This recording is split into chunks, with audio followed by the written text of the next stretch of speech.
Bonjour, bienvenue à la ferme et bienvenue à l'intérieur de la serre. L'un des défis d'une serre est de la chauffer en hiver, surtout si vous n'avez pas d'électricité. Alors, aujourd'hui, je vais vous montrer comment nous construisons cette batterie de sable. Laissez-moi vous montrer ce avec quoi je commence et aussi quelques images des expériences que j'ai menées jusqu'à ce moment. Voici la pièce maîtresse du puzzle. C'est un fût en acier de 200 litres. Ce fût particulier contenait du jus de fruits. Assurez-vous d'obtenir un fût qui ne contient rien de dangereux. Pas de produits chimiques corrosifs, rien de tel. Vous pouvez en trouver assez facilement. Vous pouvez voir que nous avons déjà commencé à le remplir de sable et nous allons le connecter à ces panneaux qui se trouvent directement à l'extérieur de notre serre. Avant de vous montrer l'ensemble de la construction sur le grand fût, je vais passer à quelques extraits de nos expériences dans de petits seaux de sable. Vous serez étonné de voir à quel point le sable chauffe bien et rapidement. Et nous allons également parler de quelques faits sur la façon dont le sable retient la chaleur. C'est très important, car il existe d'autres matériaux que vous pouvez essayer de chauffer, mais le sable est une très bonne option, et je vais vous dire pourquoi. J'ai déjà expérimenté par le passé avec quelques fûts de 200 litres remplis d'eau et peints en noir. Je les ai simplement laissés dans la serre pour absorber l'énergie solaire. L'eau a une capacité thermique spécifique plus élevée, ce qui signifie qu'elle retient la chaleur plus longtemps. Mais comme l'eau chauffe incroyablement lentement, ils n'ont jamais vraiment atteint une température élevée et n'ont pas libéré beaucoup de chaleur en hiver. Pour que cela fonctionne dans cette serre de 6,12 mètres, j'aurais dû tapisser tout ce côté de la serre avec des fûts remplis d'eau. Il aurait probablement fallu environ 40 fûts remplis d'eau, empilés sur 2 hauteurs et sur environ 20 de large. C'est faisable, mais est-ce la meilleure chose à faire? Peut-être pas. Alors, nous essayons de faire chauffer cette batterie de sable à des températures extrêmement élevées. Et ce qui est intéressant avec le sable, c'est qu'il peut supporter des températures plus élevées avant de fondre. Vous ne pouvez mettre qu'environ 212 degrés Celsius, 100 degrés Celsius, dans l'eau avant qu'elle ne commence à bouillir. Le sable ne fondra pas avant que plusieurs milliers de degrés ne lui soient appliqués. Dans notre preuve de concept, vous verrez à quel point le sable devient chaud. C'est incroyable. D'accord, voici la première preuve de concept pour la batterie de sable. Nous avons juste un petit seau rempli de sable. Nous avons un élément chauffant à eau à courant continu ici, et nous l'avons connecté à 2 queues de cochon avec un fil PV de calibre 10 et des connecteurs MC4 à l'extrémité. J'ai cette sonde de température dedans, mais elle ne touche pas l'élément chauffant à eau. Et puis, j'ai notre panneau ici. Maintenant, faites attention lorsque vous faites cela. Vous ne voulez pas le connecter sous charge. Donc, nous avons du carton dessus et il est en fait retourné. Si vous avez un panneau bifacial, vous voulez être très prudent et le couvrir complètement. Nous allons d'abord poser notre panneau à plat et je vais vous montrer qu'il y a une grande différence. Donc, en ce moment, nous n'obtenons que 10,33 volts. Maintenant, je vais redresser le panneau. Maintenant, nous avons 17,25 volts. C'est un panneau d'environ 20 volts. Donc, je sais que si je l'incline parfaitement, j'obtiendrai une tension optimale. Mais c'est bon pour l'expérience. Maintenant, nous y sommes déjà depuis 1 minute ou 2, mais nous allons le faire fonctionner et voir combien de temps il faut pour atteindre une bonne température ici, dans ce petit seau de sable. Et si je ne vous l'ai pas montré, nous avons en fait commencé à 63 degrés, 17 degrés C. Donc il se réchauffe déjà légèrement. Lorsque je ferai l'installation complète, je mettrai l'un de ces wattmètres sur les 2 lignes PV entrantes pour surveiller notre puissance entrante. Outre l'élément chauffant à eau, je vais aussi vous montrer ceci. C'est un petit réchaud électrique à un seul brûleur. Et puis, ceci est un fil de résistance chauffant spécial en nichrome de calibre 10 que nous allons également essayer de voir si c'est une meilleure option. Maintenant, je peux enrouler cela à travers le seau. D'accord? Cela fait environ 6 minutes et la température est déjà montée à 133 degrés et 56 degrés. et elle grimpe rapidement. 135 degrés, 57 degrés. Nous sommes en novembre, ici au Texas, et j'ai ça à un angle assez raide. C'est probablement 60 degrés, et nous avons atteint un maximum de 19,44 volts. Quand je le repose, nous sommes à environ 16,75 volts. D'accord, nous en sommes à 19 minutes de test, et nous sommes à près de 300 degrés Celsius, 149 degrés Celsius.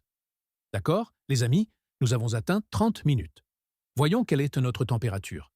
Nous sommes à 399 degrés Celsius, 204 degrés Celsius, essentiellement 400 degrés Celsius, 204 degrés Celsius.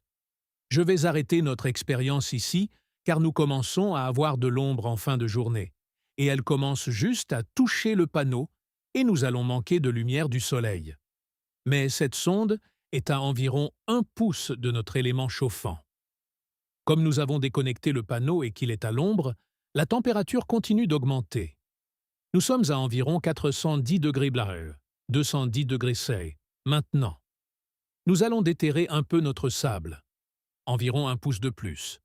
Nous avons environ 240 degrés Celsius, 116 degrés. C'est un excellent résultat. Je suis super excité. Maintenant, je vais passer à l'élément de la cuisinière. D'accord? Le soleil se couche. Nous allons faire de notre mieux. Nous avons notre élément de cuisinière ici. Nous allons voir si elle chauffe. 23 volts en entrée. Nous sommes déjà à 142 sur le côté positif de l'élément. Sur le côté négatif, nous sommes toujours à 95. Nous allons verser le reste de notre sable par-dessus et surveiller cette chaleur. D'accord? Nous sommes à environ 12 minutes de notre test et notre sable à environ 1 pouce devant l'élément est à 104 degrés Celsius, qu'à 40 degrés Celsius. Nous venons de monter à 106 degrés Celsius, 41 degrés Celsius, et je n'ai parlé que pendant environ 30 secondes. Nous voici dans l'atelier avec nos autres éléments chauffants. Nous avons notre élément de cuisinière. Nous avons les 2 différents éléments chauffants à eau, et puis nous avons le fil résistif chauffant. Donc, je vais devoir connecter cela d'une manière ou d'une autre.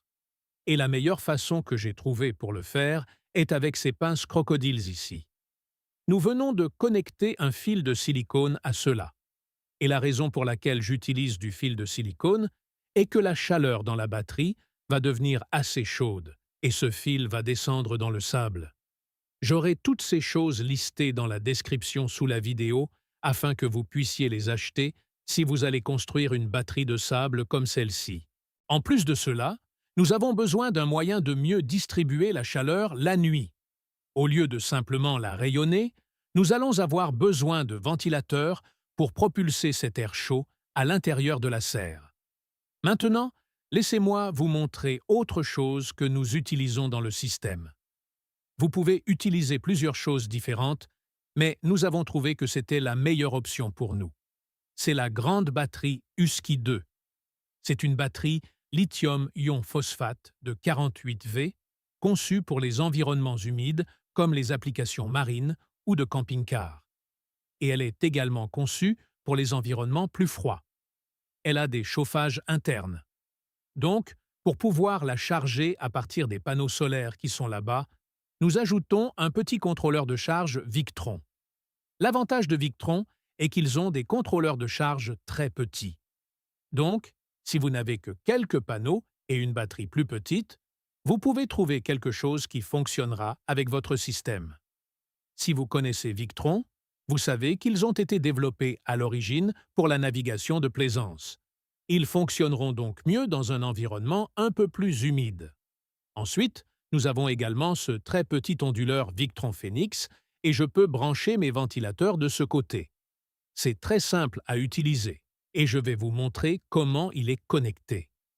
Si vous souhaitez découvrir l'un de ces 3 composants, je les ai liés dans la description sous la vidéo.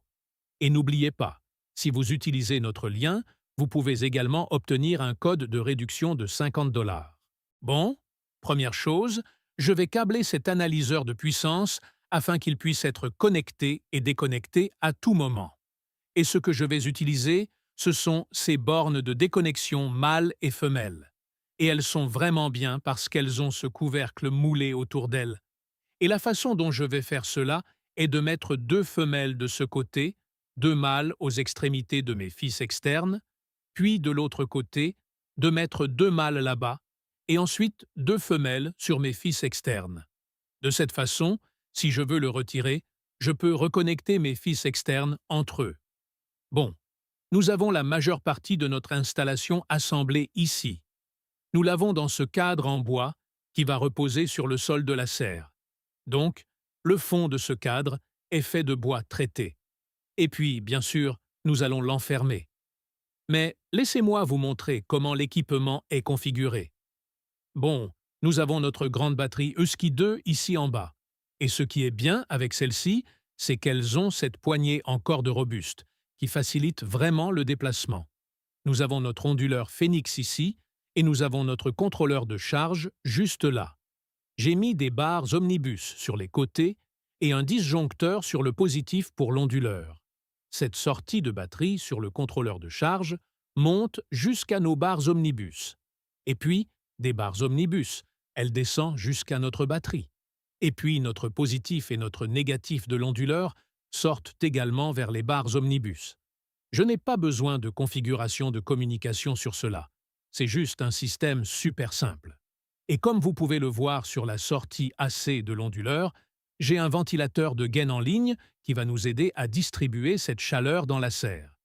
J'ai aussi un autre espace, évidemment, pour brancher autre chose. Et assurez-vous de mettre un disjoncteur d'arrêt pour votre positif, pour votre onduleur. Nous avons notre ligne PV qui va directement au panneau. Elle va se ramifier et ces deux-là vont se brancher sur notre contrôleur de charge. Les autres vont se diviser et alimenter directement notre élément chauffant à l'intérieur du fût.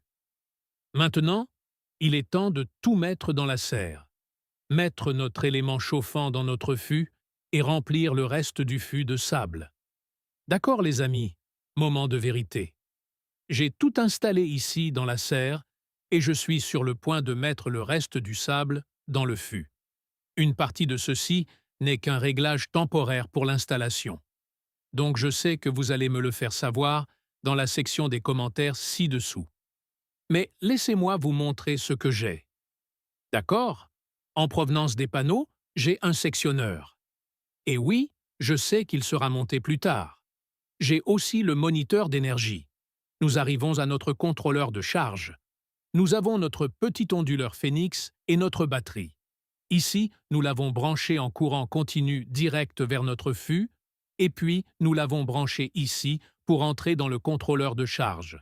Vous pouvez voir que j'ai une autre branche, et cela peut aussi fonctionner directement dans le fût si vous voulez ajouter un élément supplémentaire. Et dans le fût en ce moment, j'ai le fil chauffant en nichrome. J'ai mon thermomètre pour pouvoir le surveiller. Et juste ici au milieu, j'ai ce tuyau d'égout avec des trous percés dedans. L'idée est d'aspirer l'air chaud en utilisant ce ventilateur de gaine en ligne. Et c'est l'une des choses qui est branchée sur l'onduleur. Je vais en plus ajouter un autre ventilateur, juste un ventilateur de boîte enfichable qui va aider à faire circuler la chaleur dans la serre. Et si vous n'avez que quelques panneaux entrants, vous pouvez utiliser un répartiteur comme celui-ci. C'est un répartiteur 4.1. Donc, essentiellement, vous pourriez faire fonctionner 3 ou 4 éléments chauffants dans votre fût de sable ou 2 fûts de sable. Tout dépend de la façon dont vous voulez le concevoir. C'est ainsi que nous avons mis les choses en place. Si vous avez des questions, veuillez m'en laisser une dans la section des commentaires ci-dessous. Laissez-moi mettre le reste du sable dans le fût et ensuite, j'activerai le sectionneur et mettrai le système complet en marche. Incidemment, vous devriez avoir besoin de 14 sacs de sable pour remplir un fût de 200 litres. D'accord, nous sommes en marche. Vous pouvez entendre notre ventilateur tourner. Il fonctionne sur le petit onduleur Phoenix. Et la température de notre sable commence à 63 degrés, 17 degrés Celsius. Et je vais surveiller cela tout au long de la journée. Mettre les résultats dans la vidéo. D'accord? Nous sommes en milieu de journée ici. Il est environ midi. Nous sommes, si vous pouvez voir cela, à 8,5 ampères à 73 volts environ pour 630 watts. Notre batterie est complètement chargée et nous sommes à environ 192 degrés Ratweiss, 99 degrés C. Mais c'est à quelques centimètres de notre élément chauffant. Il est environ 12h30 de l'après-midi.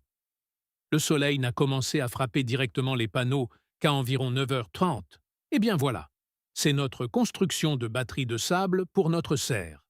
Maintenant, vous n'avez certainement pas besoin de l'onduleur, de la batterie ou du contrôleur de charge. Mais j'essaie de tirer parti de l'électricité dans la serre pour d'autres choses. Vous pouvez très certainement faire fonctionner le courant continu direct du panneau dans le sable, comme je l'ai montré dans les tests précédents. Je ferai des mises à jour sur le fonctionnement de cela au fil du temps. Passez une belle et bénie journée. À la prochaine fois. Au revoir. Si ce projet change votre façon de penser au chauffage durable et aux solutions hors réseau, veuillez vous abonner à la chaîne et aimer cette vidéo. Nous découvrons les innovations pratiques qui nous aident à vivre de manière plus indépendante. Construisons un avenir plus chaud ensemble. La prochaine percée est juste au coin de la rue.